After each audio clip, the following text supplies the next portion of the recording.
After that, let's not waste any more time, guys. Let's get right into it here on episode 158. And let's get right to that Super Bowl matchup that we were just talking about briefly. Kevin, I'm going to start things off with you. The Eagles beat the Chiefs 20-17. A win is a win. We've already touched on it a little bit, but what were your thoughts when it comes to dissecting the game that was? So my problem with this is there are people out here like Stevie Wonder who can't see, and all he can do is hear. So all he thinks we did was tush push every play. 98 yards. All we did was go up and down, tush push, tush push, tush push. And that's the farthest thing from the truth. So what I want to come on here and say is, yes, we ran the tush push 7 times. 7 times. Not 100, not 82. We ran it 7 times. So that's 11% of our plays. People want to say that we won the game because of the tush push. The tush push was not the reason Patrick Mahomes was overthrowing receivers. The tush push was not the reason Travis Kelce dropped the ball that ended up in an interception. The tush push was not the reason their kicker missed a kick. They went for it on 4th down, and then they missed it, a field goal. The tush push is not the reason those things happen. So for you guys to sit here and say we only won because the tush push, and Chris Jones wants to say you didn't have 100 yards, which is also wrong. So I hope when he got to the locker room, he checked the box score. I mean, it's 101. It's not like he threw for 200. But for you to say that and be wrong, just goes to the saltiness. Everyone's sending me the clips of them jumping off sides, but no one wants to move their eyes a centimeter to the left and see all the Chiefs defenders off sides. So it's like, if you want to say one thing, you have to call the other thing. Who cares what it looked like Kaz and I said in the pregame show, whether it's 9-3 or we get a safety and we win 2-0. A win is a win. We have a winning culture in Philadelphia. That's why me and Kaz have been able to see our team host the Lombardi twice. Jalen Hurts has gone against Patrick Mahomes now 5 times. He and Joe Burrow are the only quarterbacks to beat him 3 times. So when you talk about the elite tier quarterbacks, you always mention Joe Burrow. Jalen Hurts gets a lot of disrespect because he has this, he has that. He's getting the job done. He's winning the football games, and that's all that matters at the end of the day. Yes, it doesn't look like it did in the Super Bowl, but for us to get the W is the only thing that matters. Because when we look back, week 10, week 11, week 12, the only thing we're going to remember from week 2 is that we went into Kansas City and got the W. The Eagles are not playing our best brand of football. I understand that. Everyone wants to see the explosive plays. Everyone wants to see this. Everyone wants to see that. Watching the all-22 version, the very first play of the game, we were going to take a shot, but Jalen Hurts fumbled the football. So the plays are there. When you're playing against Spags, these two teams know each other very, very well. Like I said, we played 5 times over the last 4 years. So besides our divisional opponents, that's the team we've played the most. Then it's the Packers and teams like the Rams. But when you're playing a lot of the good teams over and over and over, yes, you're switching out coordinators. Yes, you're switching out player personnel, but the schemes are mostly the same. Yes, I can get it. The Eagles aren't doing the explosive play that we did last year, but we saw Spags in the Super Bowl commit to making Jalen Hurts beat them. And making Jalen Hurts beat them lost in the game. Saquon Barkley ran for, I think, 63 yards, season low, and we were able to win that game because Jalen Hurts was able to destroy them with his legs and his arms. So now let's go to Sunday. Jalen Hurts threw for 101 yards. It wasn't the best of games, but like I said, when you're doing a zero blitz and you're getting blitzed over and over and over and over, it's not gonna be really pretty. And then the time when we weren't zero blitzed, nothing was open. Kevin Patullo came out today and said the big shots are coming. We're gonna keep trying, we're gonna keep going at it. And my biggest thing is when you see, like in 22 we went to the Super Bowl, and then we had Brian Johnson come in. I get it. You're a young OC. This is your first time calling plays. You want to be the reason why we're successful. If it ain't broke, don't fix it. We saw it work. We saw it work with Miles Sanders in 22, and then we came in with Swift, and we didn't do the same thing. We saw it work last year with Saquon, 2,000 yards, one of only 8 players to do that, and then we're coming in, and he's not even cracking 100 yards. So, yes, teams are now going to play us differently because we have Saquon Barkley, but what we're putting on film is a copycat league. So if people are seeing that we're not going to be able to get things off with a zero blitz, or if they just keep zoning us all day, they are going to do that because they think we can't score enough points to win. But on the other side of that coin, we have the best defense in football. Over 2 games, we've given up 7 points in the second half, and that was a blown coverage. So if it wasn't for that blown coverage, it would literally be 0 points in the second half. Like I said, we gave up 7 points in the second half. We have the second lowest passer rate in the NFL in the second half. 5th in opponents' yards per pass, and 6th in completions allowed. So, yes, you can sit here and say the offense is doing this, the offense is doing that. But like Micah Parsons said with the Packers, I mean, if the offense puts up 20 points, should be a winning game because our defense is playing lights out. So that's what I had to say on here. So I know a lot of people want to sit here and say we only won because of the tush push. But like I said, we ran it 7 times, 11% of the play calls. They didn't make all those mistakes happen because of the tush push. And Kaz, I know that you shared some of your thoughts in the intro of today's episode, but what would you like to add? And before we get your thoughts on it, I just wanted to say that as I was loading up StreamYard today and creating the broadcast for today's episode, they showed me a preview of some of the new features. And that is one of the new features, is that you can click on someone's tab and then throw them on the main stage. I'll have to talk with the guys to see if we like that, how it does with the clips, but that's a new feature that we're rocking. So Kaz, what would you like to add about the Super Bowl rematch?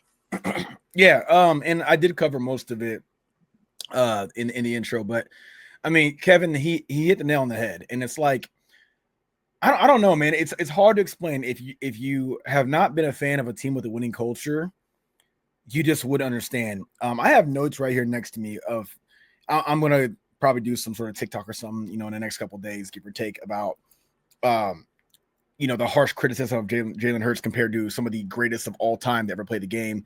And within these notes, I have just how well these elite level quarterbacks, these Hall of Famers, these, quote unquote GOATs have played and won games, the big games, and their stats actually don't show.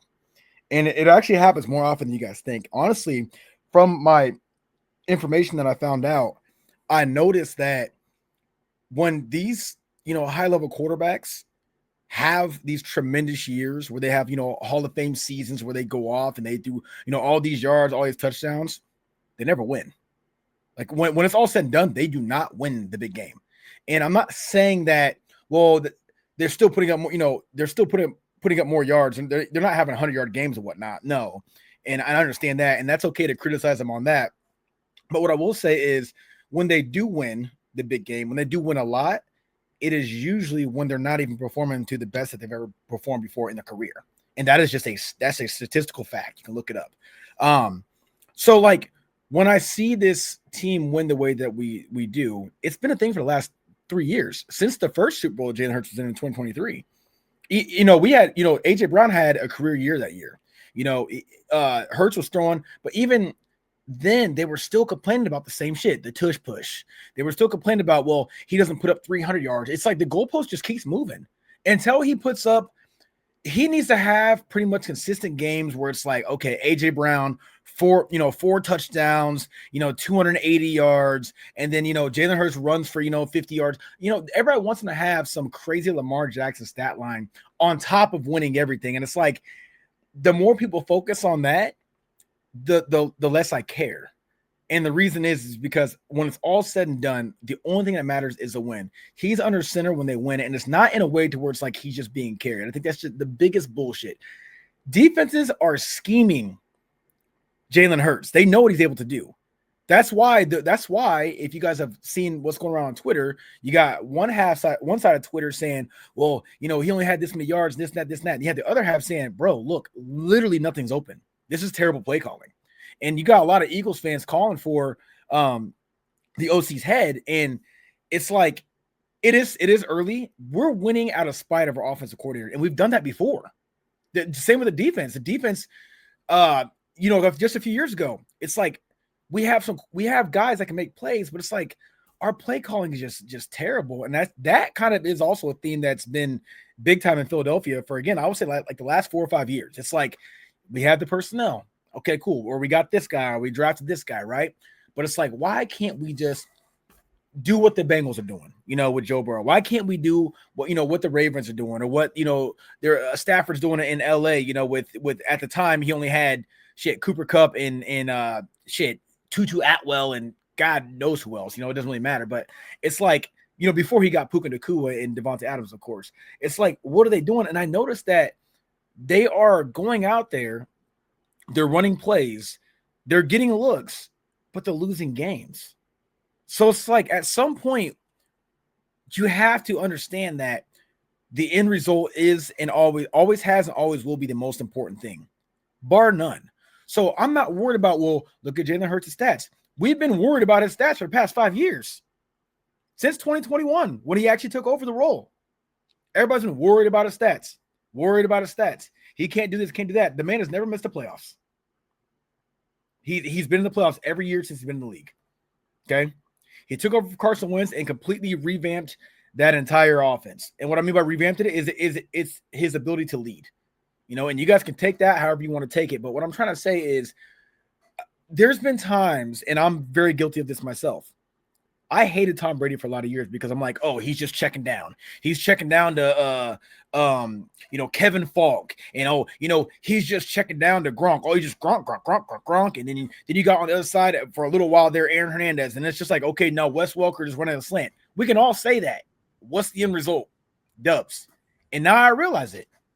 Would I want Jalen Hurts to go out here and have these astronomical numbers and also win games? Yes. But I'll tell you what right now, I would much rather Jalen Hurts win this way like he has time and time and time again under center, knowing that the defense is scheming him, which is why he's just like, okay, fuck it. There's nothing there. I'm going to play conservative football. Why the hell would you do? Why? It's literally counterproductive to do the opposite. And this is not coming from a Jalen Hurts, stand since day one. No, I have criticized him heavily about 2-3 years ago.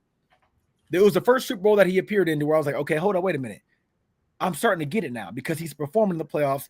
Obviously, he's performing in the Super Bowl. He does have it in him, but he did what he needed to do to win, and he works with what he has.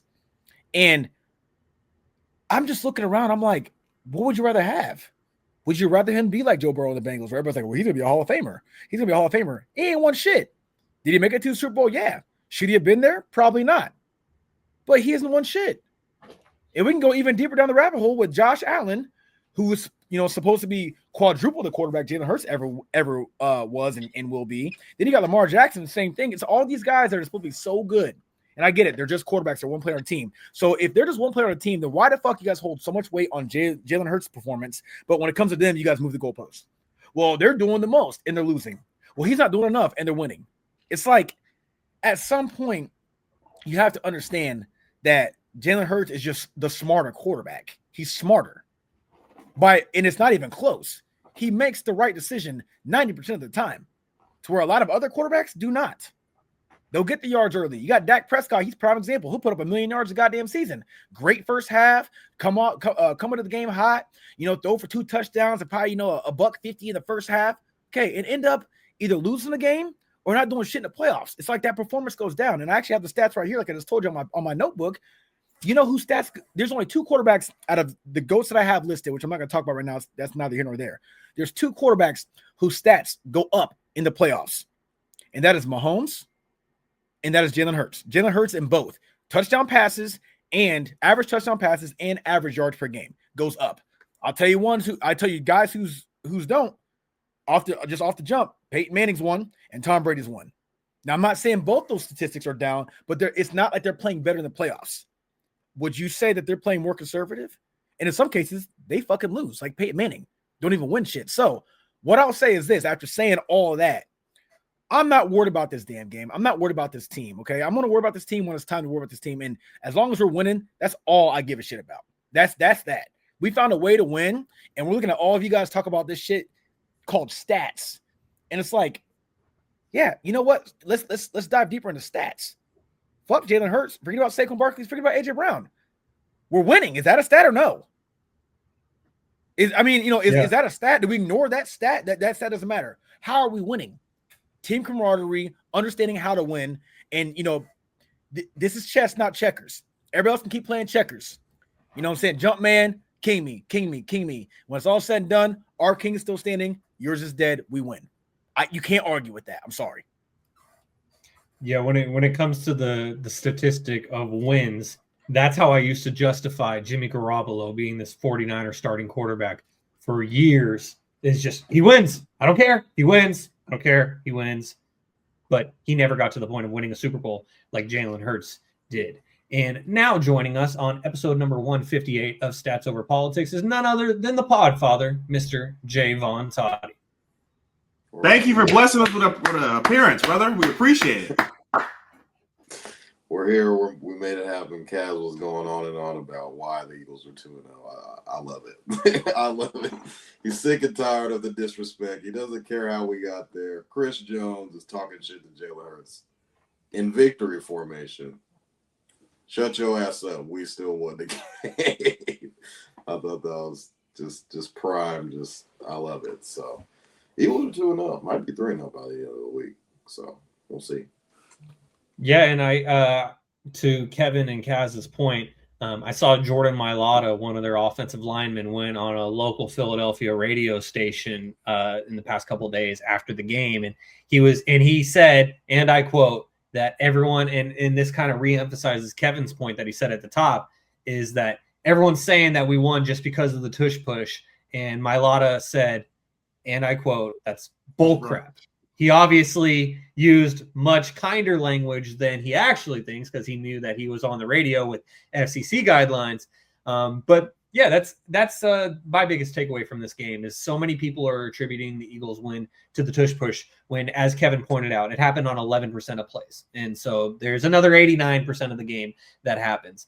And so, Jaevon, now that you're here with us, I just wanted to hear your thoughts. We just heard from the two Eagles fans, but what are your thoughts on the Eagles' 20-17 win in Kansas City against the Chiefs in the Super Bowl rematch? I mean, the Eagles just keep beating them. They beat them, what was it, like 3 years ago, I think it was, when you had Sirianni screaming at fans. That was pretty awesome. You had, obviously, in the Super Bowl, which was the biggest belt to ask that there was. And then you had obviously this past game, just the way that how they won, it wasn't what we're accustomed to seeing. Jalen Hurts didn't have the biggest game. Patrick Mahomes turned the ball over. The Chiefs didn't really, they just seemed like they were like just a step behind the entire game. And you just wondered when they would take that next step on, okay, this is the chance that they're going to do it. Mahomes missed a deep ball to Thornton late in the game. That was very uncharacteristic. I just think you guys can blame everything on the tush push, but if you can, the way to stop the tush push is to keep them at bay. Don't let them get in third and short situations. You want them to get in third and long, 3rd and 5, 3rd and 6, 3rd and 7, in that range. If it's 3rd and 2, you realize they have 2 opportunities to get that first down. And Sirianni is the type that he doesn't care where they are on the field. It's going to be 2 downs to get those 2 yards, basically. So Chiefs are 0-2. They got a lot to – I don't think they've ever started 0-2 since Patrick Mahomes has been there. There's a stat probably out there. That's correct, since 2013. Yeah, since 2013, as Shaun is invisible in this light. You're wondering where he is in my house.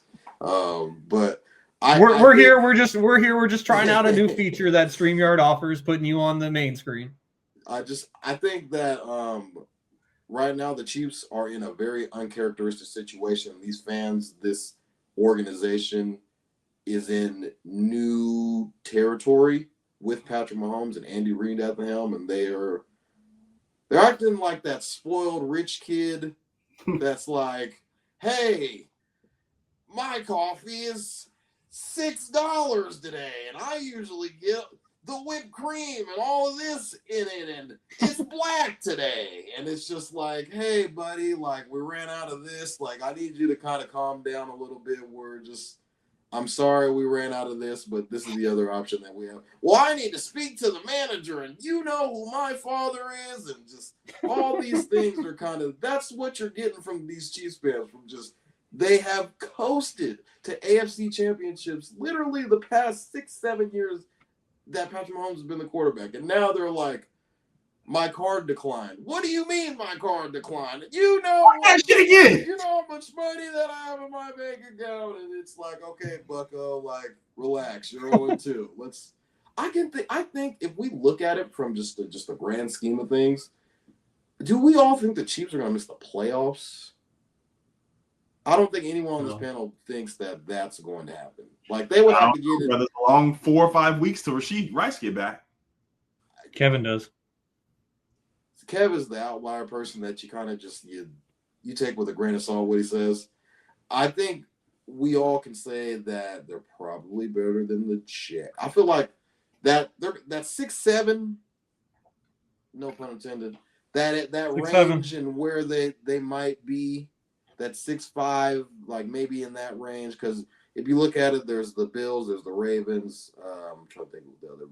Whoever wins that the AFC South division, that's 3, and then you're kind of just Joe Burrow's out for 3 months. It's like the grass is greener for them. I don't think that it's all coming downhill. Now, if we start looking at 0-3, I think it's time to sound the alarm bells there. As for the Eagles, I think the Eagles are just me and Kevin. We always talk every single day, despite the fact that he's like one of my best friends. I mean, it's just we go constantly back and forth on what the Eagles' schedule will look like. It's like, oh, well, Kevin's like, the schedule here, the schedule there. You guys are talking. Kevin's like, relax. This is the same schedule we had last year. We're going to start 2-0, 3-0, whatever it is. It doesn't matter. We beat all these same teams last year. What's new? Well, you guys have the toughest schedule according to this guy and that guy. Kevin's like, all right, whatever, yeah, schedule. Line them up on Sunday. We're going to be the better team. And that's what it's been. I mean, they beat the Cowboys. That might have something that you can just take with a grain of salt what the Cowboys might be. But then they went on the road, and they were favored on the road, which was a little bit insane, and beat Patrick Mahomes again. So I think what needs to happen is the Chiefs need to look themselves in the mirror on what they are as a team. We get a Rasheed Rice. The free Rice shirts, I will say, kind of crazy. Kind of crazy on the whole background of what really was going on and how long it actually took for him to get officially suspended. But I do believe that they got to look themselves in the mirror on who they are as a team, because I don't know if they're the same Chiefs team that won 2 years ago. I can guarantee you that, especially not right now. And the Eagles are, I wouldn't say the same team as last year, but they're going to be one of the favorites to come out of the NFC. And they are realizing what their identity is. And it might not align with everybody that's on that roster, AJ Brown. But they're still winning. They're still winning these games. So they're 2-0. The Eagles fans could give a shit on how the outcome is. We're 2-0. So it's literally opposite ends of the spectrums from both of these teams and where they're going to be moving forward. Yeah, I agree, Jaevon. And the last thing that I wanted to add regarding this game that hasn't already been said, and Kevin was talking about, or Kaz was talking about earlier, the stats. That was the biggest outlier for me in this game. Obviously, 20-17 isn't very high scoring. And before I give the rest of my analysis, I wanted to highlight a comment from Instagram. Noted Eagles fan at Big Sal Bruss 65 says, "Hey man, if it ain't broke, don't fix it," as he puts the hang loose emoji along with an eagle. And now regarding the rest of my thoughts on this game is regarding the statistics.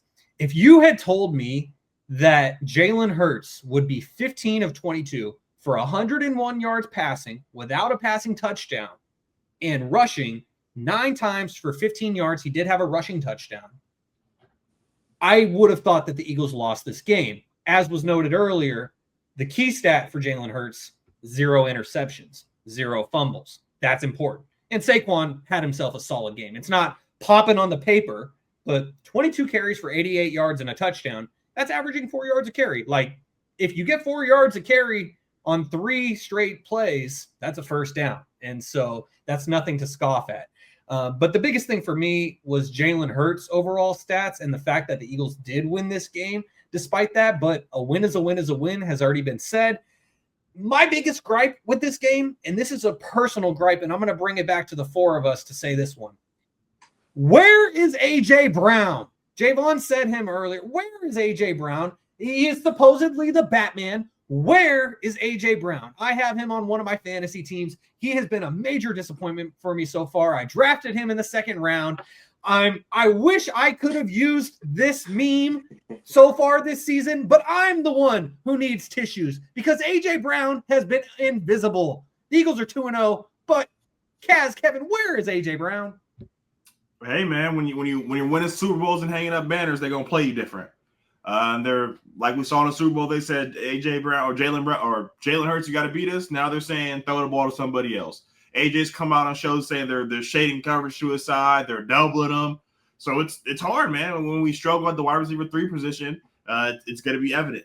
We had no Dallas Goedert in that game, so I feel like if Dallas Goedert's out there, it's a little bit different. But AJ Brown's the 3rd best receiver in the world for a reason. And I just wanted to go out here and throw out a quick stat. When he was in Tennessee, averaging 120 yards a game, they were winning 3 games a year. Ask him today, what would he prefer? 68 yards and 2-0, or averaging 140 and going top of the draft? Not playing for shit. Week 4, talking about what we going for the summer. You know what I mean? He's seen the other side of the coin.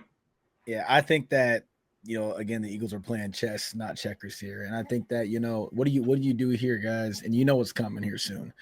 What do you do here when the Eagles are winning without using AJ Brown? Week 3, maybe week 4, maybe week 5. Then all of a sudden, what do teams start to do? There's a thing called scout team. And if you guys never played football, I'll tell you what it is, which I'm sure some of you guys have. But your scout team, especially at the college level, which I was on scout team because I was a walk-on, you're giving them looks. You're giving whoever you're playing that week when you're on scout team, you're giving your starting defense looks. At some point, if you want to beat the Eagles, you're going to have to go, okay, we don't know if AJ Brown's going to get the ball or not. So let's just go ahead and shout, because right now, what are they trying to do? Like you said, AJ said on podcasts, whatnot, they're shading to his side, they're double covering, and obviously our play calling. I'm not going to bitch about that. We've already had previous seasons where we've had bad OCs that don't know what the hell they're doing. It is what it is. The play calling is trash. It's been proven. It's everywhere. It's all over Twitter. Just look up Eagles play calling, and you'll find people going, look at these guys running curls. There's nothing there. It's just covered. So everyone wants Jalen Hurts to throw these open. It's like, bro, that's how you throw picks.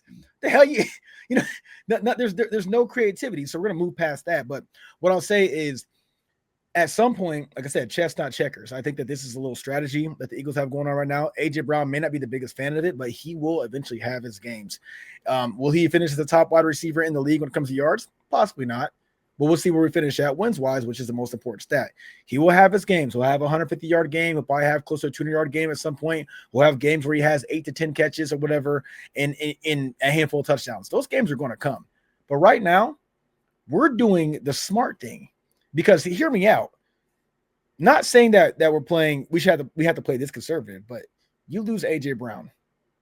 Just think about that. You lose AJ Brown for 6 to 8 weeks. Something crazy like that, right? You're stuck with Devonta Smith, who I love dearly, who can play a wide receiver 1 role on a lot of teams, I believe. Okay. And Jahan Dotson. Do you know how much that changes your offense right there? That means, guess what? Stack the motherfucking box and we don't care about nothing. Saquon Hurts. They're kind of trying the opposite right now, where it's like, no. Make Hurts beat us with his arms. And he's like, well, I'll just beat you with my legs if I need to, or I'll just give it to Saquon. It's strategic as hell. So I'm not saying that they're not using AJ Brown just to preserve him from injury. No, you got to use your guys, but just do what works. It is really that simple. And I know that fans hate it, like not Eagles fans, NFL fans hate it. But again, it was the same shit that I witnessed my entire life watching the Patriots. They had 1 year where they went off, and that's when they had Randy Moss. That was 1 year. Other years, did Tom Brady have a lot of yards? Yes. You know what those yards look like? A lot of yak, a lot of checkdowns, a lot of running backs going off, and a lot of banners. Yes, and a lot of banners. Wes Welker is not a guy that's just going to go and take over a game. But you know what? They found something that worked when he was there, and they utilized him the right way. Julian Edelman, I would say he has potential, but he's still an undersized slot receiver. He's not a big guy. He's a slot receiver. But he had Tom Brady throwing to him, and they had good offensive line and a great defense. He's not a guy who's going to go out there and take over a game. He's not going to do what Malik Neighbors just did to the Cowboys. That ain't Wes Welker. That's not Julian Edelman. You guys understand that, right? But if you look at that game, which is a perfect example, the Giants still lost. And that game was awesome. Malik said, man, give me the rock. I'm taking over. Randy Moss type shit. And did just that. And they lost. it's just one of those things. So with AJ Brown, just give it about, I'll give it 2 more weeks. We'll have a game over 100 yards. It may not even happen this week. We got the Rams at home. So we'll see what happens there. But again, depending on who we're playing, if we can win this way and just and keep these guys just nice, well-oiled, and get ready for the bigger games later on. As of right now, I'm thinking like, man, let's get this first round bye quick as possible. Let's go 13-0. Let's go 14-0. I want that. If that means we're just doing this boring ass style football and we're preserving these guys and we're just working with what the defense gives us, not trying anything cute. Do you think I give a shit? I know what's coming after that. So AJ is going to have to just, realize this is his role right now on this team. He's not going to have some, 1,700 yard season, in 20 touchdowns. It's just not going to be a thing in Philadelphia. Not when we have as good as running game as we do, and not when we have the play calling that we do that works. It's just that simple. Yeah, and as Sal says on Instagram, well, I feel if we would motion him more, maybe he'll get more open. I just don't know if A.J. Brown is necessarily that type of receiver to be constantly in motion. But that's my opinion. I don't know A.J. Brown as well as the two guys below me on the screen. And Sal also says regarding the Eagles and Chiefs game, it was a very defensive game, in my opinion. It's always tough when you're on the road. And so that's it for the Eagles and Chiefs. We have, as Kevin said, we've seen that matchup like 5 times in the last 3 years, 4 years. It's happened a lot. This is arguably the game of the year so far as matchups go, and probably for a while. I mean, Eagles and Rams is going to be a damn good one too. But having a Super Bowl rematch this early in the season, it's arguably going to be the game of the year for a while as far as just matchups go. But Jaevon, I don't know about you. I was not necessarily locked into this game, and it was just out of straight bitterness because I hate both of these teams, and I just did not want to watch the Eagles and the Chiefs play again. But that's just me.